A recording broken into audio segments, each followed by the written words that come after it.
ప్రియమైన సహోదరి సహోదరులారా, ఈనాడు మనమందరం కూడా పరిశుద్ధ శిలువ విజయ మహోత్సవాన్ని మనం కొనియాడుతున్నాం. మొదటి పట్టణం ఏం చెప్పింది మనకి?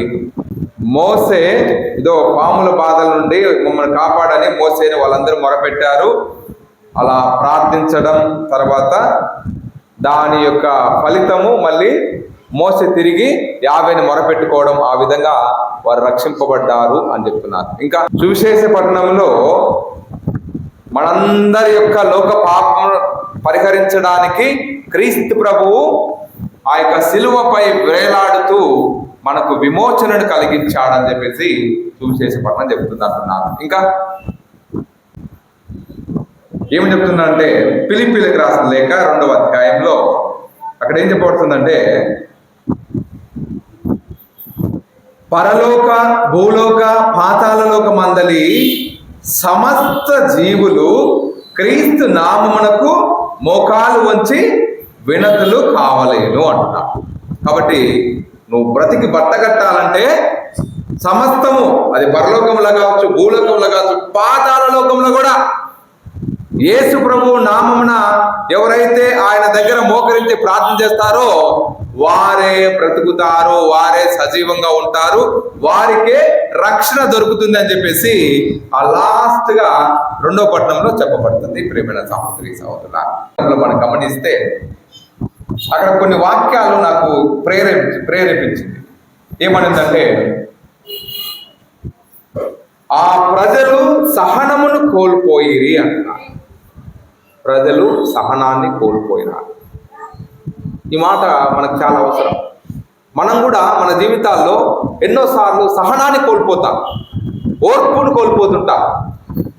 కాబట్టి ఈరోజు ప్రభు ఏమంటున్నాడంటే, ఇదిగో నీవు కూడా సహనాన్ని కోల్పోతున్నావా? నీ భర్త విషయంలో, నీ భార్య విషయంలో, నీ పిల్లల విషయంలో వాళ్ళు చెప్పినటువంటి మాటలు నీవు వినేంత ఓపిక కూడా లేకుండా పోతుందా? అయితే కొంచెం ఏంటి, నువ్వు సహనాన్ని కోల్పోవద్దు. నువ్వు సహనాన్ని కోల్పోకుండా నీవు ఇదిగో అలనాడు ఇశ్రాయేలు ప్రజలు కూడా వాళ్ళు సహనాన్ని కోల్పోయినారు.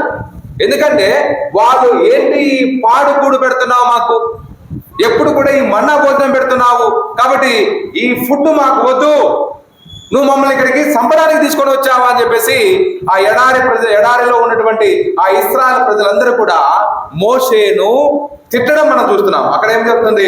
వాక్యం పలుకుతుంది, ఈ పాడుకూడు తినలేక చచ్చిపోతున్నామని గొనుగుకొనిరి అంటున్నారు. ఎందుకు ఈ వీళ్ళకు ప్రాబ్లం వచ్చింది? వాళ్ళకు రుచికరమైనటువంటి ఫుడ్ లేదంట. దానికోసం సమస్య. దానికోసం ఏం జరుగుతుంది? వాళ్ళు కష్టపడట్లేదు, పని చేయట్లేదు, 3 పూట్ల వాళ్ళు ప్రయాణం చేస్తున్నారు, మధ్య మధ్యలో ప్రార్థన చేసుకుంటున్నారు. వాళ్ళు ప్రార్థన చేస్తున్నారని చెప్పేసి దేవుడు వాళ్ళు కష్టించకుండా, వాళ్ళు ఒళ్ళొంతకుండా పని చేయకపోయినా కూడా దేవుడు వారికి 3 పూట్ల భోజనాన్ని పెట్టాడు. అంతేకాదు, వారు ఆ యొక్క పగలు ఆ యొక్క వేడి తాకికి తట్టుకోలేరని చెప్పేసి వాళ్ళకి మేఘాన్ని వారి పైన క్రమ్మి వేసి వాళ్ళంతా కూడా కూల్ వాతావరణంలో ఉండేటట్టుగా, వెంటిలేషన్ బాగుండేటట్టుగా, రాత్రి సమయంలో వాళ్ళకు వెలుగుగా, పవర్ కట్లు ఏం లేదు వాళ్ళకి. మనందరికీ పవర్ కట్ ఉంది, కానీ వాళ్ళకి రాత్రి సమయంలో కూడా ఎప్పుడు కూడా వెలుగుగా దేవుడు వారి మధ్యలో ఉంటూ వాళ్ళని అంతా ఏమంటారు సున్నితంగా దేవుడు వాళ్ళని కాపాడుతూ వస్తే వాళ్ళు ఏమంటున్నారు?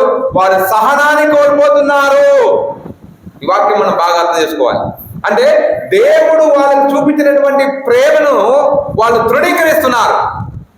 దేవుడు వారి పైన చూపించినటువంటి కష్టపడకుండానే 3 పూట్ల అన్నం పెట్టడం, కష్టపడకుండానే వారికి మంచి వెలుతురునిచ్చే విధంగా, కష్టపడకుండానే వాళ్ళకి మంచి వాతావరణాన్ని కలుగు చేయటం, అంతగా వారిని కంటికి రెప్పలా దేవుడు వారిని కాచి కాపాడితే వాళ్ళకి ఏం జరుగుతుంది? ఈ పాడుకూడు మేము తినలేకపోతున్నాము, ఎన్నాళ్ళని ఇక్కడ ఈ ఫుడ్ తినాలి, మమ్మల్ని ఇక్కడ చంపడానికి తీసుకుని వచ్చావా అని చెప్పేసి వాళ్ళందరూ కూడా కొనుక్కోవడం ప్రారంభించారు. ఇంకొక మాటలు చెప్పాలంటే, దేవుని యొక్క ప్రసన్నతను, దేవుని యొక్క అనుగ్రహాలను వారు గుర్తించలేకపోతున్నారు. అది ఈనాటి మొదటి పట్టణం మనకు తెలియజేస్తుంది. ప్రేమ సహోదరి సహోదరులారా, అప్పుడు ఏం జరుగుతుంది? వాళ్ళందరిగా గొనగడం ప్రారంభమైంది. మీరు గమనించండి, మీ ఇళ్లలో ఎప్పుడైనా మీరు గొనుగుతూ ఉన్నారనుకో, మీరు ప్రశాంతంగా ఉంటారా? గొనుగుడు ఎప్పుడు ప్రారంభమైందో అప్పుడు మీ ఇంటిలో ఆ శాంతి ప్రశాంతత దొరకదు. బాగా గుర్తుపెట్టుకోండి. ఏ కుటుంబంలో అయితే అత్తను గురించి, మామను గురించి, తల్లిదండ్రుల గురించి, లేదా భర్తను గురించి, భార్యను గురించి గొనుక్కోవడం ప్రారంభించారా, you have no peace of mind. నీకు ఆ శాంతి సమాధానం అనేది దొరకదు. ఆ గొనుగుడుతోనే నీకు ప్రారంభమైంది, నీకు శాంతి అనేది నీకు దొరకదని. కాబట్టి ప్రియమైన సహోదరి సహోదరులారా, ఆ విధంగా ఉన్నప్పుడు ఆ గొనుగును ఆపడానికి ఏం చేస్తున్నాడు దేవుడు? వాళ్ళ మంచితనాన్ని గుర్తించట్లేదు కదా వీళ్ళని చెప్పేసి, వీళ్ళకి తిక్క కుదరాలని చెప్పేసి వాళ్ళకి ఏం చెప్తున్నాడంటే విషపూరితమైనటువంటి పాములను వాళ్ళ పైకి పంపించేస్తున్నాడు. ఎందుకు ఆ విధమైనటువంటి పనిష్మెంట్ వాళ్ళకి దొరికింది? ఎందుకు దొరికిందంటే వాళ్ళు మంచిని గ్రహించలేకపోయారు. దేవుని యొక్క అద్భుత కార్యాలను వాళ్ళు గ్రహించలేకపోయారు. దేవుడు వాళ్ళని ఏ విధంగా కాచి కాపాడాడో వాళ్ళు గ్రహించలేకపోయారు. అదే ఫరో రాజు బానిసత్వంలో ఉన్నప్పుడు వాళ్ళు కష్టించి ఒళ్ళొచ్చి వాళ్ళు పని చేయాలి. పని చేస్తేనే వాళ్ళకి మంచిగా ఫుడ్ దొరికేది. ఇక్కడ ఏ పని చేయట్లేదు. వాళ్ళు దేవుణ్ణి ఓన్లీ ఆరాధించడం, ప్రార్థించడం, అది మాత్రమే జరుగుతుంది. దానిలో కూడా వాళ్ళు అశ్రద్ధ కలిగి చేస్తున్నారు. అందుకే దేవుడు వారికి పనిష్మెంట్ ఇస్తున్నాడు. వీరికి ఎలాగైనా ఇలా ఎవరైతే కొనుక్కుంటున్నారో, ఎవరైతే సహనాన్ని కోల్పోతున్నారో, ఎవరైతే దేవుని యొక్క అనుగ్రహాలను వాళ్ళు గుర్తించలేకపోతున్నారో అలాంటి వాళ్ళందరూ కూడా పాము కాళ్ళకు బలి అయి చనిపోయినటువంటి వారు అందరూ. కాబట్టి ఈరోజు నువ్వు, నేను, మీ తల్లిదండ్రుల పట్ల కానీ, మీ అన్నదమ్ముల పట్ల కానీ, మీ అక్క చెల్లెల పట్ల కానీ, మీ కుటుంబ సభ్యుల పట్ల కానీ వాళ్ళు చేసిన మంచిని మీరు గుర్తించకుండా వారిని గొనుగుతూ ఉన్నారా? అయితే నీకు తప్పకుండా దేవుడు పనిష్మెంట్ ఇస్తాడు. ఆ శాపానికి మీరు గురవుతారనేదే ఈరోజు ప్రభు మనకిచ్చేటువంటి సందేశం. ప్రియమైన సహోదరి సహోదరులారా, ఇక్కడ మనం చూస్తే వాళ్ళు ఆ పనిష్మెంట్ పొందిన తర్వాత మళ్ళీ వాళ్ళు ఏం చేస్తున్నారు? వాళ్ళందరూ కూడా ప్రభు దగ్గరికి వచ్చి వాళ్ళు ఏమంటున్నారు? మేము నీకును దేవునికి ఎదురుగా మాట్లాడి తప్పు చేసితిమి. గొనిగినారు బానే, కానీ ఎప్పుడైతే ఆ పనిష్మెంట్ దేవుడు ఇచ్చాడో అప్పుడు తెలుసుకున్నారు, ఇదిగో మేము చేసిన తప్పు అని. కాబట్టి ప్రియమైన సహోదరి సహోదరులారా, ఇశ్రాయేలు ప్రజలు వాళ్ళందరూ కూడా వాళ్ళు చేసినటువంటి తప్పును వాళ్ళు తెలుసుకున్నారు. ఇక్కడ ఎప్పుడైతే ఆ తప్పు తెలుసుకున్న తర్వాత వారు ఇదిగో వాళ్ళు ఏం చేస్తున్నారు? వారందరూ కూడా దేవుడి దగ్గరకు వస్తున్నారు. వచ్చి ఏమంటున్నారు? మేము మీకును దేవునికి ద్రోహం చేసి ఉన్నాము, మా తప్పును మేము తెలుసుకున్నాము, మేము మీకు వ్యతిరేకంగా మాట్లాడితే మమ్మల్ని క్షమించండి అని చెప్పేసి, ఈ పాముల బడద నుండి మమ్మల్ని కాపాడండి అని చెప్పేసి వాళ్ళు మొరపెట్టుకుంటున్నారు. కాబట్టి ఈ యొక్క వాక్యం ద్వారా మనకేం చెప్తున్నాడు దేవుడు? మనకేం చెప్తున్నాడంటే మనము మన తప్పులను తెలుసుకోవాలి. మనము మన తప్పులను తెలుసుకోవాలి. పనిష్మెంట్ దొరుకుతుంది అంటే దేవుడు మనం శపిస్తున్నాడు, మనకి ప్రాబ్లమ్స్ వస్తున్నాయంటే మనలో ఉన్న లోపం వల్లనే జరుగుతుంది. దేవుడు బాగా చూసుకున్నప్పుడు వాళ్ళు కొనుక్కున్నారు. అందుకే ఆ గొనుగుడు ఆపడానికి ఏం చేశాడు? పనిష్మెంట్ ఇచ్చాడు. శాపగ్రస్తులు అయ్యారు. ఆ శాపంలో ఉన్నప్పుడు అప్పుడు అర్థమైంది, ఇదిగో మేము తప్పు చేశామని చెప్పేసి అప్పుడు దేవుని ప్రాధేయపడతారు. అంటే ప్రార్థన చేస్తున్నారు. ఈరోజు ప్రార్థన ద్వారా దేవుడు మనల్ని అద్భుత రీతిలో దేవుడు మనల్ని కాపాడుతాడు. ఈరోజు ఆ ప్రార్థన ఏం జరిగింది? వాళ్ళని ఆ పాముల బెడదల నుండి రక్షింపబడడానికి వాళ్ళకు దోహదపడింది. కాబట్టి ప్రార్థనే మన ఆయుధంగా మారాలి. ప్రార్థనే మన జీవితంలో మనం చేసేటువంటి ప్రతి పనిలో కూడా ప్రార్థనే మనకి ఒక ధైర్యం, ప్రార్థనే మనకు ఒక బలం, ప్రార్థనే మనకు ఒక శక్తి. ఈ ప్రార్థననే మన జీవితంలో మనకి అన్నిటిని కూడా మనకు ముందుకు పైకి లేవనెత్తబడేట్లు చేసేది ప్రార్థనే అనేది ఈనాటి పఠనం ద్వారా మనం తెలుసుకోవాలి. ప్రియమైన సహోదరి సహోదరులారా, సంఖ్యాకాండము 21వ అధ్యాయం 9వ వచనంలో, కనుక మోసే కంచు సర్పమును చేసి గడ మీద తగిలించెను, పాము కరచిన వారు ఆ సర్పం వైపు చూచి చావును తప్పించుకొనిరి అంటున్నారు. కాబట్టి ప్రియమైన సహోదరి సహోదరులారా, పాత నిబంధనలో ఎవరైతే ఆ కంచు సర్పాన్ని చూశారో వారందరూ కూడా ఆ పాముల బెడదల నుండి వారు రక్షింపబడ్డారని పాత నిబంధన మనందరికీ కూడా తెలియజేస్తుంది. విశేష పఠనంలో ప్రభు వాక్యము మనందరికీ ఏం చెప్తుందంటే, యోహాను శుభవార్త 3వ అధ్యాయము అక్కడ 14వ వచనంలో చూస్తే మోషే ఎడారిలో ఎత్తు సర్పమును ఎత్తెను, ఆయనను విశ్వసించు ప్రతి వాడును నిత్య జీవము మొదలకై అట్లు మనుష్య కుమారుడును ఎత్తబడెను. ఈ రోజు ప్రభు ఏం చెప్తున్నాడంటే, నూతన వేతనంలో పాత నిబంధనలో పాము కాటు నుండి రక్షింపబడాలంటే ఆ వేలాడుతున్నటువంటి, ఆ కర్ర పైన వేలాడుతున్నటువంటి ఆ కంచు సర్పాన్ని చూశారు, వారు బ్రతికిపోయారు. కానీ నూతన వేదంలో సైతాను యొక్క బంధకాలలో నుండి విముక్తి కావాలంటే, పాపము నుండి విముక్తి కావాలంటే, మనకి పాపము నుండి విడుదల కావాలంటే, ఆ యొక్క పుణ్య జీవితాన్ని అంటే క్రీస్తు ప్రభువుతో ఉండాలని ఆశపడేటువంటి వారు ఆ యొక్క మోక్ష ప్రాప్తి పొందాలంటే సిలువలో వేలాడుతున్నటువంటి ఆ యేసు ప్రభువుని మనమందరం చూడాలి. ఆయన చూసిన ప్రతివాడు ఎవరైతే విశ్వసించి ఆయన చూస్తారో, ఆయన దగ్గరికి పోతారో, ఆయన దగ్గర మోకరించి ప్రార్థన చేస్తారో, పరలోక భూలోక పాతాళ లోకంలో ఉన్నటువంటి వారందరూ కూడా యేసు ప్రభు దగ్గర మోకరించి ప్రార్థన చేస్తారో వారందరూ కూడా నిత్య జీవితాన్ని పొందుకుంటారనేదే ఈనాటి సువిశేష పఠనము, మరి ఈనాటి 2వ పఠనము మనందరికీ కూడా తెలియజేస్తుంది. ప్రియమైన సహోదరి సహోదరులారా, ఈ తరుణంలోనే మనమందరం కూడా ఈ యొక్క సిలువ విజయ మహోత్సవాన్ని మనమందరం కూడా కొనియాడుతున్నాము. ప్రియమైన సహోదరి సహోదరులారా, ముఖ్యంగా ఈ సిలువ విజయ మహోత్సవ పండుగను మనం కొనియాడడానికి కొన్ని కారణాలు ఉన్నాయి. ముఖ్యంగా అది ఏంటంటే, యేసు ప్రభు మరణించిన తర్వాత దాదాపు 300 సంవత్సరాల వరకు కూడా సిలువ అంటేనే ఒక నెగటివ్ వైబ్రేషన్, ఒక నెగటివ్ ఆలోచన. సిలువను గురించి ఎవరు మాట్లాడుకునే వాళ్ళు కాదు.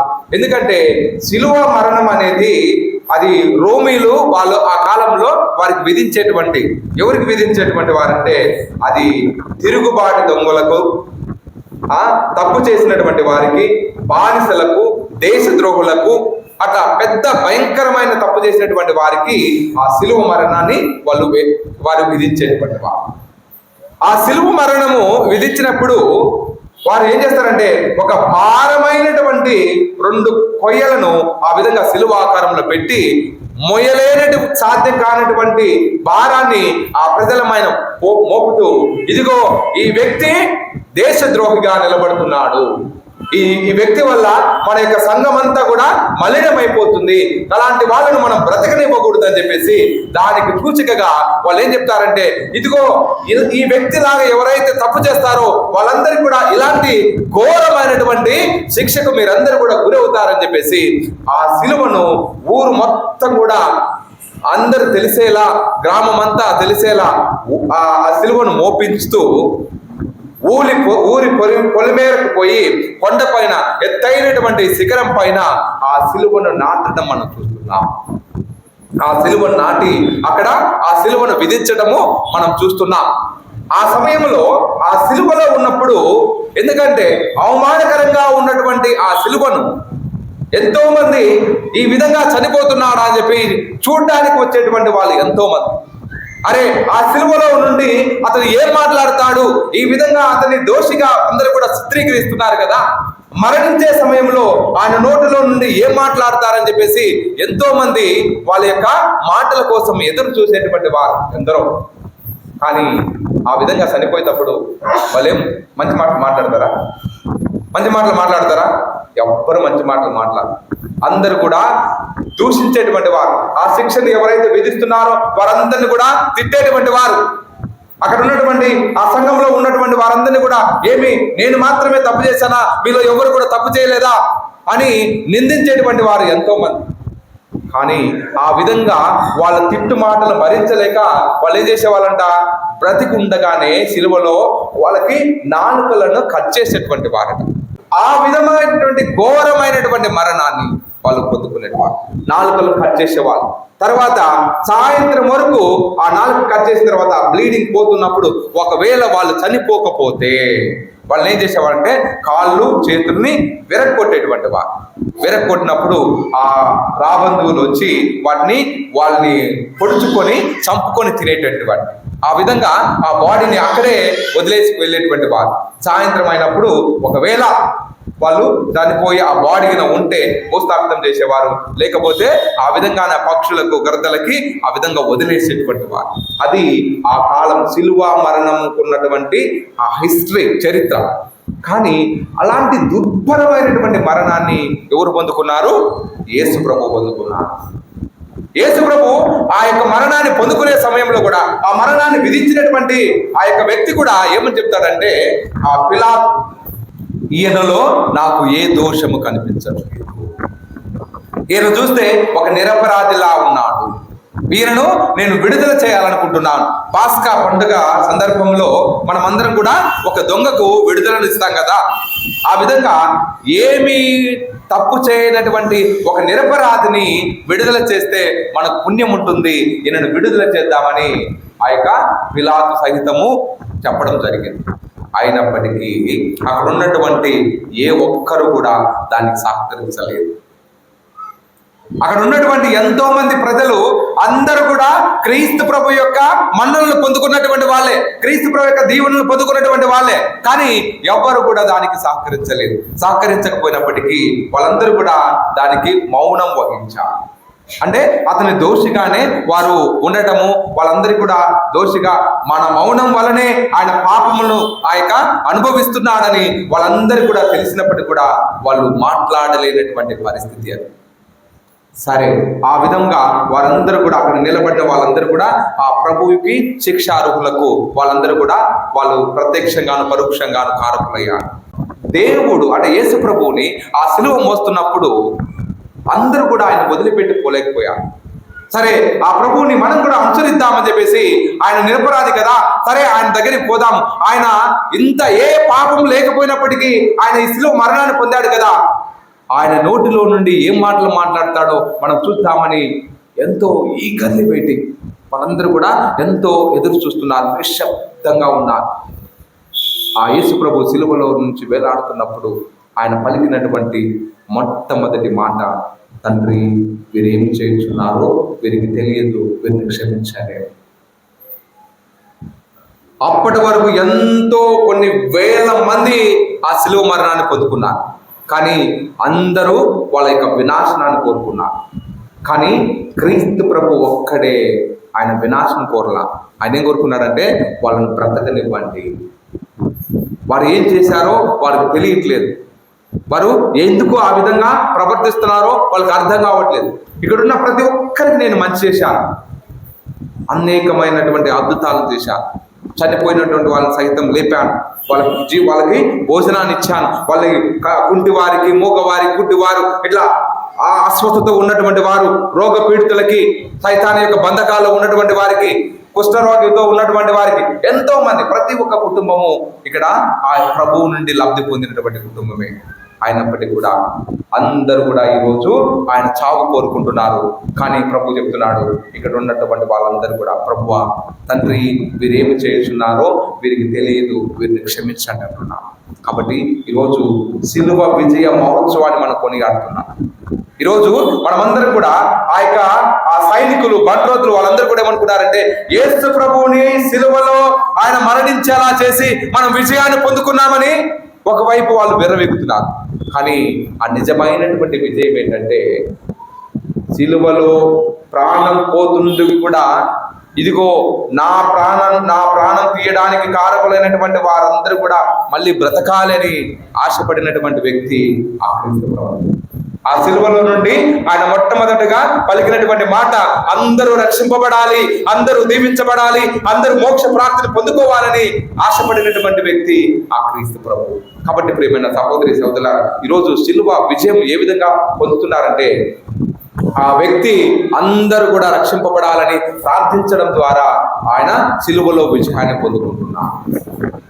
ఆయన మనందరి పాప మలినాన్నందరినీ కూడా తుడిచివేసి ఆయన రక్తాన్ని చిందించడం ద్వారా మనందరినీ కూడా ఆయన రక్షిస్తున్నాడు. ఆ సత్యాన్ని దేవుడు మనందరికీ కూడా తెలియపరుస్తున్నాడు. ప్రియమైన సహోదరి సహోదరులారా, ఆ సిలువ అంట, ఆ కర్ర, ఆ యొక్క మొదటి నిలువుగా ఉన్నటువంటి కర్ర దేవునికి మానవునికి ఉన్నటువంటి ఆ సంబంధాన్ని మనకు తెలియజేస్తుంది. దేవుడు అంటే ఆ మొదటి ఆజ్ఞ, మనం దేవుని మాత్రమే ఆరాధించాలి అంటుంది కదా. ఆ ఆజ్ఞను మనకు సూచికగా ఉంది. అంటే దేవుడికి నీకు, what is your relationship between God and you, నీకు దేవునికి ఉన్నటువంటి ఆ సత్సంబంధాన్ని తెలియజేస్తుంది. ఆ రెండవ కర్ర, అడ్డుకర్రగా ఉన్నటువంటి ఈ కర్ర మానవునికి మధ్య ఉన్నటువంటి సంబంధం బాగుండాలని చెప్తుంది. ఎప్పుడైతే దేవునికి నీకు ఉన్న సంబంధం బాగుంటే సరిపోదు, నేను నా దేవుడు బాగున్నాడు అనుకుంటే సరిపోదు. ఈ రిలేషన్షిప్, దేవుడికి నీకు ఉన్నటువంటి సంబంధం బలపడాలంటే మానవుడిగా నువ్వు చూడాలి, మనిషిగా ప్రేమించాలి. ఆ మనిషిలో ప్రతి ఒక్కరిలో కూడా దేవుడు ఉన్నాడనేటువంటి ఆ సత్యాన్ని నువ్వు తెలుసుకోవాలి. అప్పుడే దేవుడికి నీకు ఆ రిలేషన్షిప్ బాగుంటుంది అని చెప్పేసి దేవుడు ఆ విధంగా ఆ సిలువలో మనందరి కోసము తన ప్రాణాలను త్యాగం చేశాడు.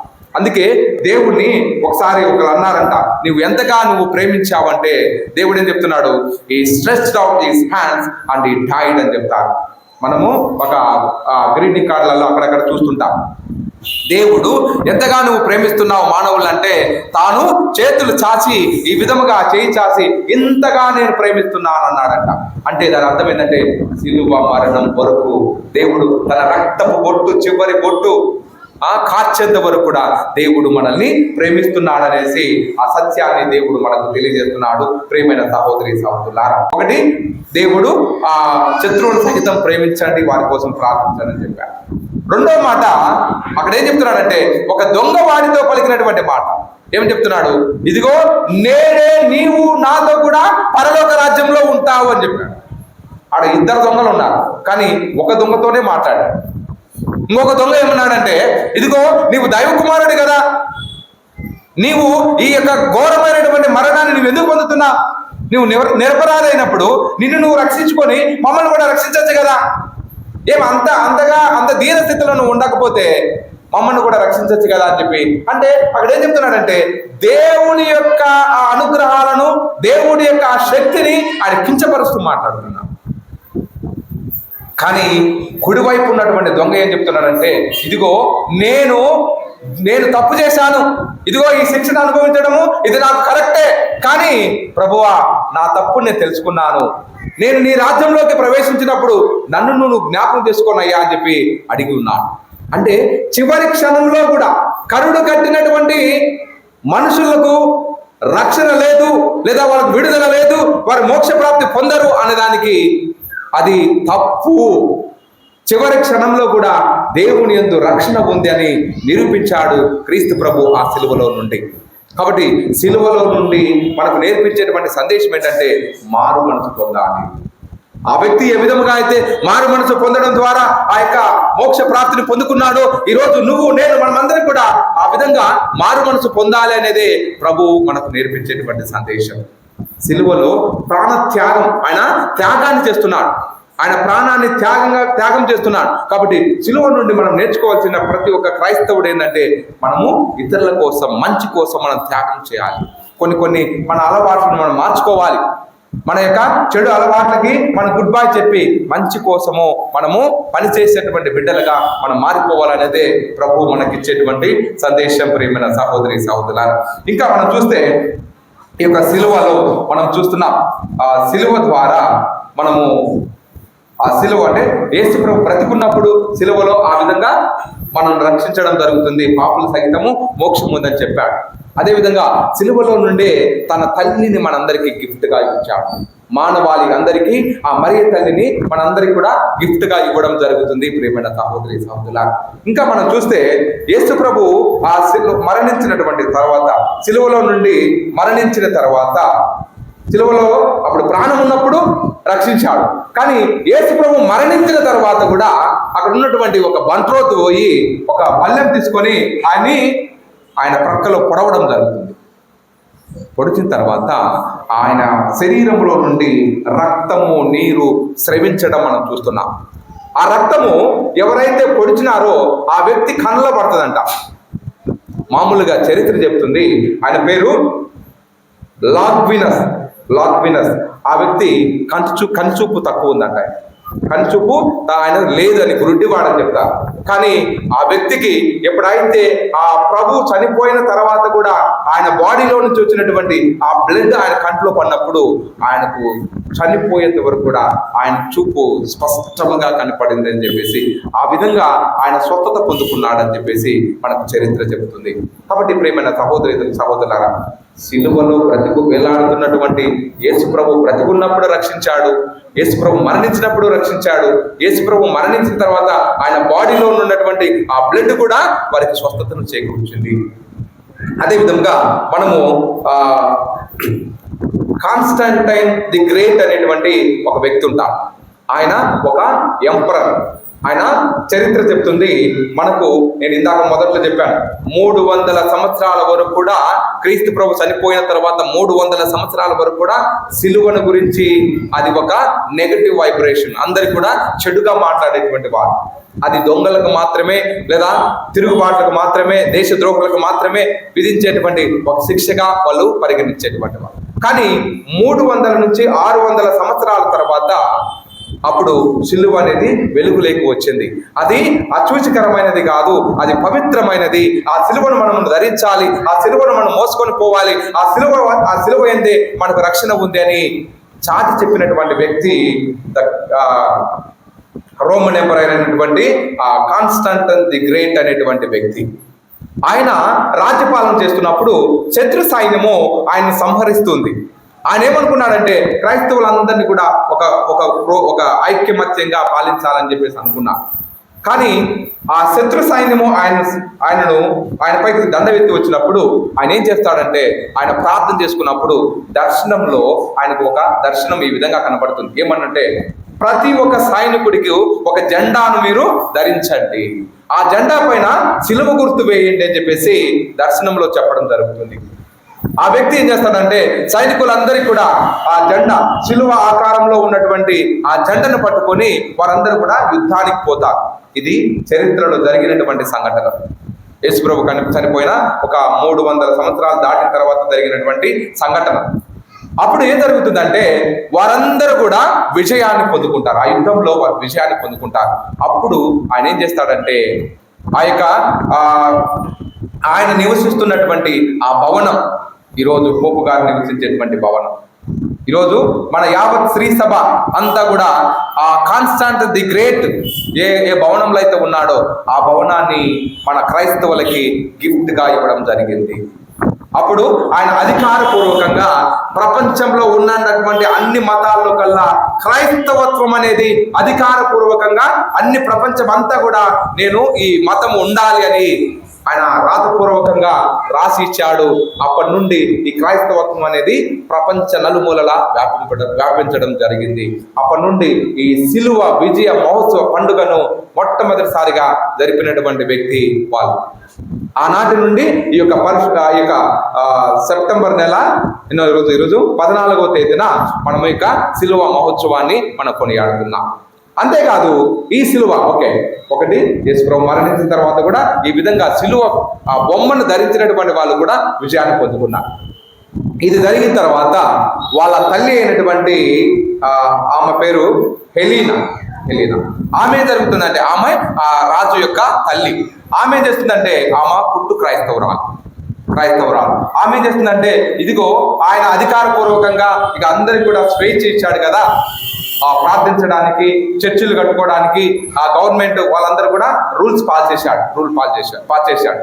అలాంటప్పుడు ఈ తల్లి ఏం చేస్తుందంటే, యేసు ప్రభు పుట్టిన ప్లేసు, చనిపోయిన ప్లేసు, ఆయన తిరిగాడిన ప్లేసు, ఆయన పునరుత్థానమైనటువంటి ప్లేసు, అవన్నీ కూడా హోలీ ల్యాండ్, దాన్ని దర్శించాలని చెప్పేసి నేను వెళ్తానని చెప్పేసి ఆయన అడుగుతుంది.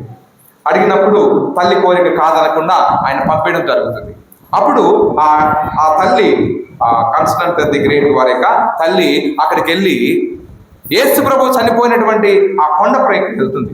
కొండపైకి వెళ్ళి ఆ కొండపైన అక్కడ దాని అంతటిని కూడా అక్కడ ఏమనుకుంటుందంటే, ఇక్కడ ఒక పెద్ద గుడి కట్టించాలి. ఎందుకంటే యేసు ప్రభు చనిపోయినటువంటి స్థలంలో ఒక పెద్ద గుడి కట్టించాలని ఆమె నిర్ణయం తీసుకుంటుంది. ఆమె వచ్చి మళ్ళీ వాళ్ళ కొడుకు చెప్తుంది, ఇదిగో ఇక్కడ ఒక గుడి కట్టించాలని. సరే, తల్లి మాట కాదనకుండా గుడి కట్టిస్తానని ఆయన కూడా ఒప్పుకోవడం జరుగుతుంది. అప్పుడు తవ్వకాలు ప్రారంభించినప్పుడు ఆ కొండ పైన ఎన్ని శిలువలు దొరుకుతాయి? 3 శిలువలు దొరుకుతాయి. యేసు ప్రభుది ఒకటి, కుడి ఎడమలా ఉన్నటువంటి ఆ ఇద్దరి యొక్క దొంగల సిలువలు అక్కడ దొరకడం జరుగుతుంది. ప్రియమైన సహోదరి సహోదరులారా, ఇందులో ఆ యేసుప్రభు సిలువ ఎవరిది అని తెలుసుకోవడం కోసము ఒక వ్యక్తి అనారోగ్యంతో, నాకు తెలిసి చనిపోయినటువంటి వ్యక్తి అనుకుంటా, చనిపోయినటువంటి వ్యక్తి ఆ శవం మీద ఆ 3 సిలువలు తెచ్చి ప్రార్థన చేయడం జరుగుతుంది. ఎప్పుడైతే యేసు ప్రభు మరణించినటువంటి సిలువ ఆ బాడీ మీద తగులుతానే ఆయన జీవాన్ని పొందుకోవడం, స్వస్థత పొందుకోవడం మనం చూస్తున్నాం. కాబట్టి ఇందులోనే యేసు ప్రభు మరణించాడని చెప్పేసి ఆ సిలువను తీసుకొని వచ్చి మళ్ళీ రోమ్ నగరంలో అక్కడ భద్రపరచడం జరుగుతుంది. ఈరోజు చాలా మంది మనము బిషప్ గారులు మనం చూస్తాం కదా, బిషప్ గారులు మీరు చూసిన వెంటనే ఏం చేస్తారు, ఆయన యొక్క ఉంగరానికి మనం ముద్దు పెట్టుకుంటాం కదా. యేసు ప్రభు మరణించినటువంటి ఆ సిలువలో నుండి తీసినటువంటి చిన్న చిన్న ముక్కలని ఆ యొక్క ఉంగరాలలో పెడతారు. అందుకే ప్రతి ఒక్కరు ఆ ఉంగరానికి ఎందుకు అంత ప్రాధాన్యత ఇస్తారంటే, యేసు ప్రభు మరణించినటువంటి ఆ సిలువలో ఉన్నటువంటి పార్టికల్స్ ని కొంచెం కొంచెం తీసి ఆ యొక్క ఉంగరంలో అమర్చడం జరుగుతుంది.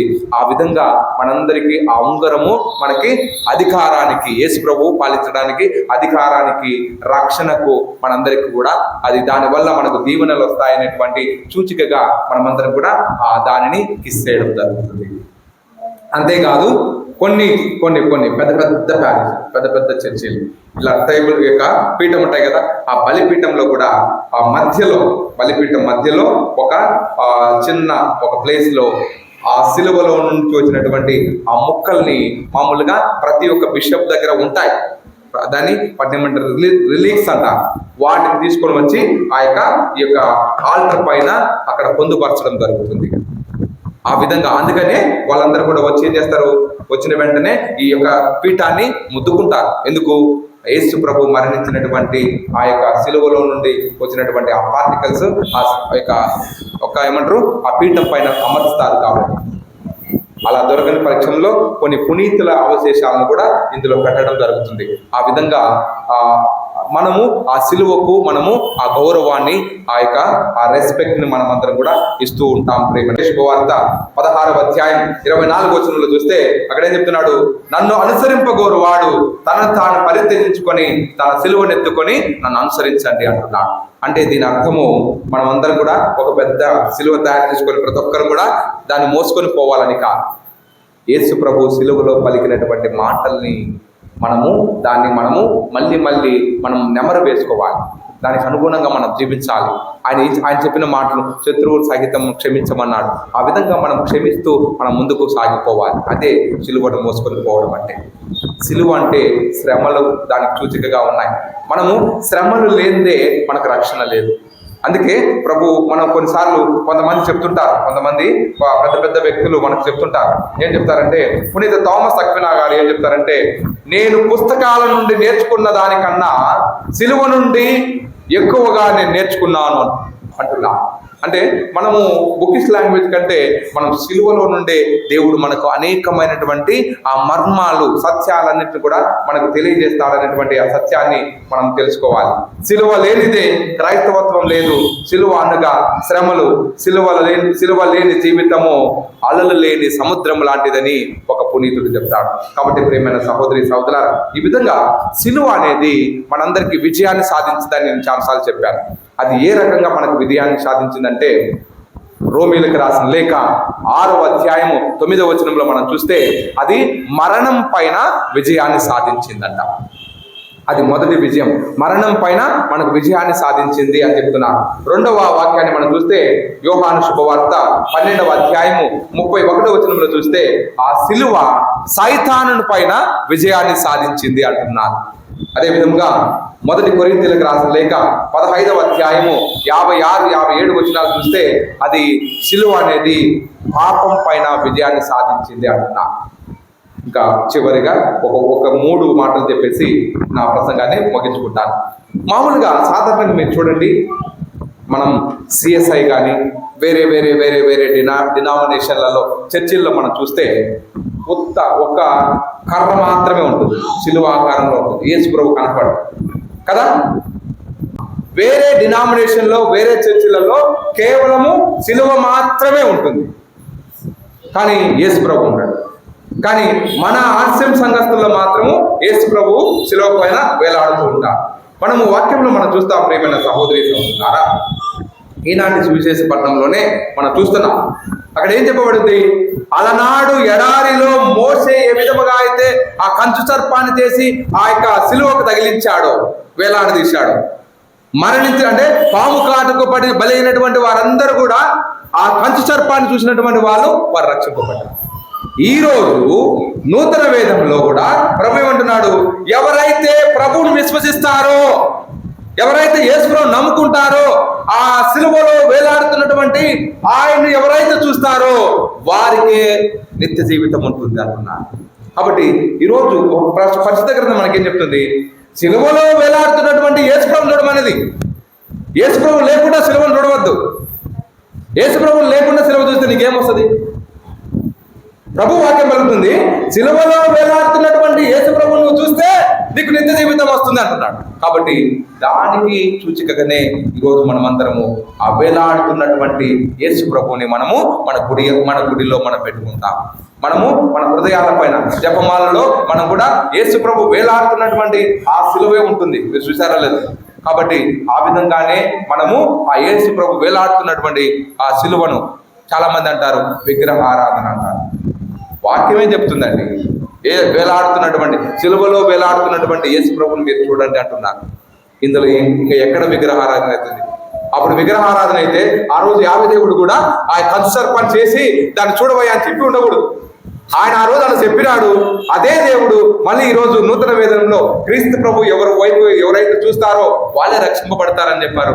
దానికి సూచికనే మన కథోలిక క్రైస్తవ చర్చిలలో అందరికి కూడా ఈ విధంగా యేసు ప్రభు సిలువలో వేలాడుతున్నటువంటి ఆ సిలువను మనం చూడాలని చెప్పేసి దానికి సూచికనే ఇలా మనము పెట్టడం జరుగుతుంది. మనం ఇంకొక వాక్యాన్ని మనం చూస్తాం. 1 పేతురు 2వ అధ్యాయము 24వ వచనంలో చూస్తే అక్కడ ఏం చెప్పబడుతుందంటే, ప్రియమైన సహోదరి సహోదరులారా, మన పాపములకు మరణించి నీతికి జీవించినట్లుగా ఆయన మన పాపములను తనపై వేసుకొని సిలువ మ్రానిపై మోసెను.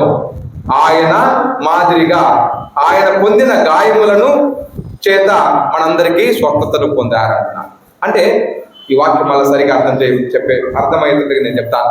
అక్కడ ఏం చెప్పబడుతుందంటే, యేసు ప్రభువు నీతిమంతుడైనప్పటికీ మనందరి పాపముల నిమిత్తము ఆయన పైన మోసుకొని ఆయన వేదనను పొంది ఆయన సిలువ భారంని, అంటే ఆ యొక్క గాయముల చేత, ఆ సిలువలో వేలాడుతున్నటువంటి ఆయన యొక్క గాయముల చేత మనందరికి కూడా రక్షణ పొందింది, మనము స్వస్థతను పొందుకుంటున్నాం అంటున్నాను. కాబట్టి ఆ సిలువలో వేలాడుతున్నటువంటి గాయముల చేత వేలాడుతున్నటువంటి ఆ ప్రభువుని చూస్తేనే మనకు స్వస్థత దొరుకుతుంది అని పరిశుద్ధ గ్రంథం పలుకుతుంది. అందుకే ఆ విధంగా వేలాడుతున్నటువంటి యేసు ప్రభువుని మన గుడిలలో మనం ఉంచుకుంటాం.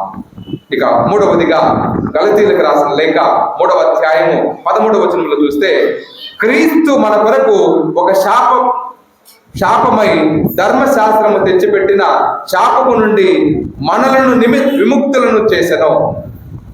లేఖనము చెప్పినట్లుగా చెట్టుకు వేలాడబడినటువంటి ప్రతి వ్యక్తియు శాపగ్రస్తుడు అంటున్నాడు. అంటే ఈరోజు అలనాడు ఆ దొంగలను అందరిని కూడా ఆ చెట్టుకు వేలాడేసి శాపగ్రస్తునిగా పరిగణించారు. ఈరోజు ఆ వేలాడుతున్నటువంటి ఆ యేసు ప్రభు కూడా మనందరి పాపాలని ఆయన పైన వేసుకొని మన కోసము నిరపరాధి అయినటువంటి క్రీస్తు ప్రభు ఒక శాపగ్రస్తుడుగా మనల్ని విముక్తి చేయడానికి, పాపము నుండి విడుదలనివ్వడానికి ఆ విధంగా శాపగ్రస్తుడిగా బలి అయినటువంటి ఆ సూచికను ఆయన అపారమైనటువంటి ప్రేమతోనే ఆయన శాపగ్రస్తుడిగా మనందరికీ పాపం అంటకుండా ఉండడం కోసమే ఆయన బలి అయినటువంటి ఒక గొర్రె పిల్లగా, ఆ విధంగా రొట్టె విరుచుకబడినట్టుగా ఆయన చెప్తాడుగా, ఇదిగో ఇది నా శరీరము, దీనిని తినండి తాగండి అని చెప్పినట్టుగా ఆ విధంగా తన రక్తాన్ని ఆయన ఆ సిలువలో బలిగా పణంగా ఇచ్చాడు. దానిని మనకు సూచిస్తుంది. దానికి సూచికగానే యేసు ప్రభు సిలువను మనము గుడిలో దేవాలయాల్లో పెట్టుకుంటాం. ఆత్మ పరిశీలన చేసుకుందాం. ఈరోజు ఈ యొక్క సిలువ విజయ మహోత్సవ పండుగ రోజున దేవుడు మనందరం కూడా ఆ సిలువ పట్ల అమితమైనటువంటి గౌరవాన్ని మనం కలిగి దాని ద్వారా మనం ఆ స్వస్థతను పొందుకునేటువంటి భాగ్యాన్ని దేవుడు మనకు దయచేయమని మీకు దేవాలయ పూజలో ప్రార్థన చేద్దాం. పితా పుత్ర పవిత్ర ఆత్మ నామమున